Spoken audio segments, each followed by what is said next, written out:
ഒക്കെ ദേഷ്യമാണെങ്കിലും സങ്കടമാണെങ്കിലും ഒക്കെ ഞാൻ പെട്ടെന്ന് എന്റെ മുഖത്ത് വരും. ആർക്കും മനസ്സിലാവും പിന്നെ കണ്ടാല്. അങ്ങനെ ഒളിച്ചു വെക്കാൻ പറ്റുന്ന ഒരാളല്ല. അതുകൊണ്ട് തന്നെ ചിരിയും പെട്ടെന്ന് പുറത്തേക്ക് വരും. അതാണ് എക്സ്പ്രസീവ് ആണ്, എല്ലാ ഇമോഷൻസും വളരെ വോക്കലും ആണ്. എല്ലാ കാര്യങ്ങളും അഭിപ്രായം ഉണ്ടെങ്കിൽ അത് പറയുകയും ചെയ്യും. എപ്പോഴും നമ്മള് ചിരിക്കുകയും അതേപോലെ ചിരിപ്പിക്കുകയും ചെയ്യുന്ന ഒരാളാണ്. കോമഡി ആർട്ടിസ്റ്റ് എന്നുള്ള ലേബലിലാണ് നമ്മൾ സിറ്റ്കോം ആണ് ചെയ്യുന്നത് കൂടുതൽ. അപ്പം അങ്ങനെയുള്ള ഒരു കാറ്റഗറിയിൽ വരുന്ന സമയത്ത് ഞാൻ ആദ്യം തന്നെ വളരെ സീരിയസ് ആയിട്ടുള്ള വിഷയത്തിൽ പോകുന്നു എന്ന് വിചാരിക്കേണ്ട. പക്ഷെ ഇങ്ങനെയുള്ളൊരു നമ്മുടെ ഒരു ലേബിളുള്ളപ്പോൾ പലപ്പോഴും പല ആൾക്കാരും നമ്മളോടും അവർ പറയുന്ന കാര്യങ്ങൾ വളരെ സീരിയസ് ആയിട്ട് നമുക്ക് പ്രശ്നം ഉണ്ടാക്കുന്നതാണെങ്കിൽ പോലും അവർ എല്ലാം കോമഡി ആയിട്ട് കണ്ടോളും, ഷിൽ ടേക്ക് ഇറ്റ് ലൈറ്റ്ലി എന്നുള്ളൊരു കാഴ്ചപ്പാടോടുകൂടി കാര്യങ്ങൾ പറയുകയും ചെയ്യാറും ഉണ്ടായിട്ട് തോന്നിയിട്ടുണ്ടോ? അല്ല, അങ്ങനെയല്ല. ഇപ്പം എന്നെ സംബന്ധിച്ച് ഇപ്പൊ എൻ്റെ അടുത്ത് അങ്ങനെ ആരെങ്കിലും പറഞ്ഞിട്ടുണ്ടെങ്കിൽ എനിക്കത് മനസ്സിലായിട്ടുണ്ടെങ്കിൽ ഞാൻ അപ്പൊ തന്നെ ഉത്തരം പറയുന്ന ആളാണ്. അതുകൊണ്ട് അങ്ങനെ എനിക്കങ്ങനെ ഒരു മോശം എന്നുള്ള രീതിയിലൊന്നും എനിക്ക് ഒരു വേദിയിലോ അങ്ങനെ അല്ലെങ്കിൽ ഷൂട്ടിങ്ങിന്റെ ഇടയിലൊന്നും സംഭവിക്കാറില്ല. സംഭവിച്ചിട്ടില്ല. സംഭവിച്ചാൽ ഞാനത് പ്രതികരിക്കുകയും ചെയ്യും. എനിക്ക് വിഷമം വന്നാൽ ഞാൻ പറയുന്ന ആളാണ്. സീരിയൽ പ്രേക്ഷകരെയും വളരെയേറെ ഞെട്ടിച്ചുകൊണ്ടാണ് സോഷ്യൽ മീഡിയയിലൂടെ ലൈംഗിക പീഡന പരാതി, അതും ഉപ്പും മുളക് സീരിയലിനുള്ളിൽ സംഭവിച്ച ലൈംഗിക പീഡന പരാതി പുറത്തു വന്നത്. ഉപ്പുമുളക് സീരിയലിലെ ഒരു നടി ആ സീരിയലിൽ തന്നെയുള്ള ബാലുവിനെതിരെയും ആ സീരിയലിൽ തന്നെ അഭിനയിക്കുന്ന SP ശ്രീകുമാറിനെതിരെയും പരാതി കൊടുത്തു എന്ന രീതിയിലാണ് ഈ സംഭവം പുറത്തു വരുന്നത്. ബിജു സോപാനത്തിനെതിരെയും SP ശ്രീകുമാറിനെതിരെയുമായിരുന്നു ഈ പരാതിയുടെ തുടക്കം. ഇവരിൽ ഒരാൾ ലൈംഗികമായി ഉപദ്രവിച്ചു എന്നും മറ്റൊരാൾ ഭീഷണിപ്പെടുത്തി എന്ന നിലയ്ക്കുമായിരുന്നു പരാതി എത്തിയത്. ഇതോടെ ആരാണ് ഈ നടി എന്ന രീതിയിൽ ചർച്ചകൾ തുടങ്ങിയിരുന്നു. ഇവർ ഇതിനു മുൻപും ഇങ്ങനെ പെരുമാറിയിട്ടുണ്ടോ, അങ്ങനെയുള്ള തരത്തിൽ നിരവധി ചർച്ചകളാണ് പുറത്തു വന്നത്. ഈ താരങ്ങളുടെ കുടുംബങ്ങൾക്ക് നേരെയും വളരെയേറെ രീതിയിൽ പരാമർശങ്ങളും വിമർശനങ്ങളും ഒക്കെ ഉണ്ടായി. ഈ കൂട്ടത്തിൽ ബിജു സോപാനവും SP ശ്രീകുമാറിന്റെയും കാര്യം നോക്കുമ്പോൾ SP ശ്രീകുമാറിന്റെ ഭാര്യ സ്നേഹ വളരെയേറെ സോഷ്യൽ മീഡിയയിൽ ആക്റ്റീവായിട്ടുള്ള സീരിയലിലും സിനിമകളിലും ഒക്കെ നിറഞ്ഞു നിൽക്കുന്ന ഒരു താരം കൂടിയാണ്. മാത്രമല്ല ഒരു മികച്ച കലാകാരി കൂടിയാണ് സ്നേഹ ശ്രീകുമാർ. ഇവരിപ്പോൾ അമ്മയും കൂടിയാണ്. ഇരുവരുടെയും വിവാഹം എല്ലാവരെയും ഞെട്ടിച്ചിരുന്നു. കാരണം സ്നേഹയുടെ ആദ്യ വിവാഹത്തിൽ പങ്കെടുത്ത സുഹൃത്തായിരുന്നു ശ്രീകുമാർ. പിന്നീട് വിവാഹബന്ധം വേർപെടുത്തിയ സ്നേഹ വർഷങ്ങൾക്ക് ശേഷം ശ്രീകുമാറിനെ വിവാഹം കഴിച്ച് ഒന്നിച്ചു ജീവിക്കുകയായിരുന്നു. നിരവധി വിവാദങ്ങൾ ഇവരുടെ വിവാഹത്തോടെ ഉണ്ടായെങ്കിലും പിന്നീട് ഒത്തൊരുമിച്ച് പോകാൻ തീരുമാനിച്ച് ഇവർ സന്തോഷത്തോടെ കുടുംബജീവിതം നയിച്ചു വരികയായിരുന്നു. ശ്രീകുമാറിനെതിരെ വാർത്ത എത്തിയതോടെ ഭർത്താവ് പെട്ടുവല്ലോ എന്ന തരത്തിലാണ് ശ്രീകുമാറിനെ കുറിച്ച് സ്നേഹയുടെ സോഷ്യൽ മീഡിയ പേജുകളിലൊക്കെ വന്നിട്ടുള്ളത്. മേജർ ആയിട്ടുള്ള ചേഞ്ച് എനിക്ക് എന്റെ ഫ്രണ്ട്സ് ഒക്കെ പറഞ്ഞാൽ എനിക്ക് വലിയ മാറ്റമൊന്നും ഇല്ലെന്നാണ്. എന്റെ കൂടെ ഒരാളും കൂടെ വന്നു, അത്രേ ഉള്ളൂ. ഇപ്പൊ എന്റെ യാത്രകളിൽ എനിക്ക് എന്താ പറയാ എവിടെ പോയാലും എന്റെ കൂടെ ഞാൻ എന്റെ മോനെ കൊണ്ടുപോകും. എവിടെ പ്രോഗ്രാം ആയാലും, അതിപ്പോ വിദേശത്താണെങ്കിലും ഞാൻ ആദ്യം പറയുന്ന അതാണ്, എന്റെ മകനെ കൊണ്ടുപോകണം. അപ്പൊ മോനെ കൊണ്ടുപോകണമെങ്കിൽ മോനെ നോക്കണം, ചേച്ചീനെ കൊണ്ടുപോകണ കാര്യം പരിപാടി സമയം അങ്ങനെ ഞാൻ അവനെ കൊണ്ടുപോകും. അതല്ലാതെ പിന്നെ ഇപ്പൊ ചില സമയങ്ങളിലൊക്കെ ഉറക്കത്തിന്റെ ചെറിയ പ്രശ്നങ്ങളൊക്കെ വരും എന്നുള്ളതല്ലാതെ അവനെ കൊണ്ട് അങ്ങനെ വലിയ പ്രശ്നങ്ങളൊന്നും ഇല്ലാത്ത ആളാണ്. അതെ. പിന്നെ ഞാൻ ഈ പറഞ്ഞ പോലെ എനിക്ക് തോന്നുന്നു ഒരു എയർലൈൻ കമ്പനി യാത്ര ചെയ്യരുത് എന്ന് പറയുന്നവരെ യാത്ര ചെയ്ത ആളാണ് പ്രഗ്നൻസി ടൈമില്. കാര്യം അന്നൊക്കെ നമ്മള് ഏറ്റെടുത്ത് വെച്ച ഒരുപാട് പരിപാടികൾ ഉണ്ടായിരുന്നു. അപ്പൊ പരിപാടികൾ ക്യാൻസൽ ആയി കഴിഞ്ഞാൽ എന്റെ ടീം മൊത്തം ക്യാൻസൽ ആവും. മറിമായൻ ടീമിന്റെ ഷോസ് ആയിരുന്നു അതെല്ലാം. അപ്പൊ അതുകൊണ്ട് ഞാൻ എല്ലാ പ്രോഗ്രാമുകളും ചെയ്തിട്ടുണ്ട്. ഒരു പരിപാടി പോലും ഞാൻ അതിന് വേണ്ടിയിട്ട് ക്യാൻസൽ ചെയ്തിട്ടില്ല. പിന്നെ മദർഹുഡിൽ വന്നത് പിന്നെ ആകെ എനിക്ക് തോന്നിയിട്ടുള്ളതെന്ന് വെച്ചാല് നമ്മളെ പ്രഗ്നൻസി ടൈമിൽ നമ്മളെ കെയർ ചെയ്തിട്ടുള്ള ആൾക്കാരില്ലേ, ഒരു മിഠായി തന്ന ആൾക്കാരെ വരെ എനിക്കിപ്പോ ഭയങ്കര ഇഷ്ടമാണ്.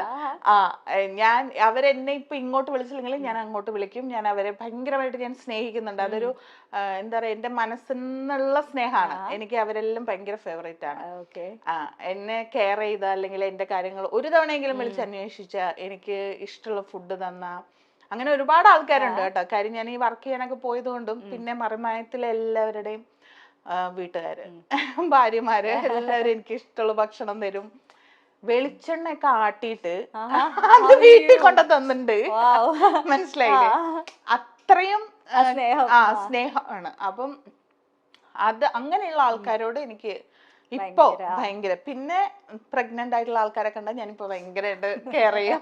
സോഷ്യൽ മീഡിയയിലെല്ലാം ഉയരുന്ന വലിയ തോതിൽ തന്നെ വിമർശനങ്ങൾ ഉണ്ടായപ്പോൾ ഈ സംഭവത്തെക്കുറിച്ച് ബിജുവോ ശ്രീകുമാറോ ഒന്നും തന്നെ സംസാരിച്ചിട്ടുമില്ല. ഇപ്പോൾ ശ്രദ്ധ നേടുന്നത് സോഷ്യൽ മീഡിയയിൽ ശ്രീകുമാറിന്റെ ഭാര്യയായ സ്നേഹ ശ്രീകുമാർ പങ്കുവച്ച ചില കാര്യങ്ങളാണ്. ഒരു ചിത്രം പങ്കുവച്ചുകൊണ്ടാണ് വിവാദങ്ങൾ കത്തി നിൽക്കുമ്പോൾ സ്നേഹ ശ്രീകുമാർ എല്ലാത്തിനും മറുപടി നൽകിയത്. ശ്രീകുമാറിനൊപ്പം നിൽക്കുന്ന ഒരു മനോഹര ചിത്രമായിരുന്നു അത്. എന്തൊക്കെ പ്രശ്നങ്ങൾ വന്നാലും താൻ ഭർത്താവിനൊപ്പം തന്നെയാണ് എന്ന് പറയാതെ പറയുകയാണ് സ്നേഹ എന്നാണ് ആരാധകർ പറഞ്ഞത്. സ്നേഹ ഈ ഒരു ചിത്രം പങ്കുവച്ചതിന് പിന്നാലെ എല്ലാവരും ഇത് കള്ളപ്പരാതിയാണോ എന്നും ഒരു പുരുഷനെ തകർക്കാൻ ഒരു പെൺകുട്ടിയുടെ വ്യാജ പരാതി മാത്രം മതി എന്നുമൊക്കെ കമന്റ് ചെയ്യുകയും ചെയ്തിട്ടുണ്ട്. പരാതിപ്പെട്ട നടി ആരാണെന്ന് ഇതുവരെയും പുറത്തു വന്നിട്ടില്ല. ഉടൻ തന്നെ ഈ വിവരത്തിൽ ഒരു വിശദീകരണം ഉണ്ടാകുമെന്നാണ് മനസ്സിലാക്കാൻ സാധിച്ചത്. പോലീസ് കേസായെങ്കിലും ഇതുവരെ ഈ വിവരത്തെക്കുറിച്ച് സംസാരിക്കുവാൻ ആരും തയ്യാറായിട്ടില്ല. സീരിയലിന്റെ അണിയറ പ്രവർത്തകരും ഈ വിവരത്തെക്കുറിച്ച് ഒന്നും തന്നെ ഇതുവരെയും വ്യക്തമാക്കി രംഗത്ത് വന്നിട്ടില്ല. സുഹൃത്താവുമ്പോൾ നമുക്ക് ആ സുഹൃത്തിന്റെ എല്ലാ പ്രശ്നങ്ങളും അറിയാം. നല്ല ഗുണങ്ങൾക്കൊപ്പം തന്നെ സുഹൃത്തിന്റെ എല്ലാ പ്രശ്നങ്ങളും അറിയാം. ആ സമയത്ത് ഇങ്ങനെ അയ്യോ ഇതൊക്കെ ഈ ഒരു സ്വഭാവം എനിക്ക് പ്രശ്നമാവോ എന്നൊക്കെ ആലോചിച്ചില്ലേ? പ്രശ്നമാവോന്നും ആലോചിച്ചിട്ടില്ല. പക്ഷെ ഞാൻ പറഞ്ഞില്ലേ, ഇത് എന്ത് വന്നാലും ഞാൻ അതിനപ്പുറം മറികടക്കും എന്നുള്ളൊരു തീരുമാനം എനിക്ക് എപ്പോഴും എടുത്തിട്ടുണ്ട്. ഞാൻ ഇനി എന്ത് സംഭവിച്ചാലും ഞാൻ അതെല്ലാം മറികടക്കും എന്നുള്ള തീരുമാനം എനിക്കുണ്ട്. അപ്പൊ ഇനി ശ്രീ എന്ത് കാണിച്ചാലും അത് ശരിയാക്കാനായിട്ട് എനിക്ക് പറ്റും. ആ ഒരു വിശ്വാസത്തിലാണ് ഞാൻ പോണത്. അങ്ങനെ തന്നെയാണല്ലോ, നമ്മൾക്ക് എന്തെങ്കിലും ഒരു വിശ്വാസം ഇല്ലാതെ നമുക്ക് മുന്നോട്ട് പോകാൻ പറ്റില്ല. അപ്പം അത് അത്തരം ഇപ്പൊ എന്റെ വീട്ടിൽ വളർന്ന ഒരാളല്ല പുള്ളി. എന്റെ വീട്ടിൽ തന്നെ വളർന്ന ഞാനും ചേച്ചി രണ്ട് സ്വഭാവമാണ്. ചേച്ചി വളരെ സൈലന്റ് ആയിട്ടുള്ള ഒരാളും ഞാൻ ഇതിന്റെ നേരെ ഓപ്പോസിറ്റുമാണ്. അപ്പോൾ ഒരേ വീട്ടിൽ തന്നെ അങ്ങനത്തെ ആൾക്കാരാണ് ഉള്ളത്. അപ്പൊ പിന്നെ ഇങ്ങനെ വേറൊരു വീട്ടിൽ വളർന്ന ആള് എന്നെ പോലെ ആണെന്ന് ഞാൻ ശടിച്ചിട്ട് കാര്യമില്ല. പക്ഷെ എന്റെ ഇഷ്ടം ഇതാണ്, എനിക്കിഷ്ടമില്ലാത്തത് ഇതാണ് എന്ന് ഞാൻ തുറന്നു പറയും. അപ്പം മനസ്സിലാവൂല. അതാണ് അവിടുത്തെ കാര്യം. അതല്ലാതെ വേറെ മാജിക് പരിപാടികളൊന്നുമില്ല. കരിയറിന്റെ കാര്യത്തിൽ, അതായത് നമ്മൾ എടുക്കുന്ന വർക്കുകൾ, ചെയ്യുന്ന ജോലി കഴിഞ്ഞിട്ടുള്ള ക്രിറ്റിസിസം, അങ്ങനത്തെ കാര്യങ്ങളൊക്കെ ഡിസ്കഷൻസ് ഉണ്ടാവാറുണ്ട്. അതുണ്ട്. അത് വളരെ വളരെ എനിക്കത് ഭയങ്കര സപ്പോർട്ടുമാണ്. കാര്യം എനിക്ക് എന്ത് പ്രോഗ്രാം വേണമെങ്കിലും ചെയ്യാൻ ഉള്ള ഇത് പുള്ളി തരേണ്ട ആവശ്യമില്ല. പക്ഷെ ഞാൻ പറയുന്നത്, ഇപ്പം നീ എന്തിനാ അങ്ങോട്ട് പോയത്, അല്ലെങ്കിൽ നീ എന്തിനാണ് ഇത്ര മണിക്ക് ഇവിടെ വരണ്ടേ, അത്തരം പ്രശ്നങ്ങളൊന്നുമില്ല. നമ്മളെ ഫീൽഡ് ഇതാണെന്ന് കൃത്യമായിട്ട് അറിയാം. ഇപ്പൊ പലപ്പോഴും നമ്മുടെ ഫാമിലി ഫങ്ഷൻസ് ഒക്കെ വരുമ്പോൾ നമുക്ക് ഷൂട്ടായിരിക്കും.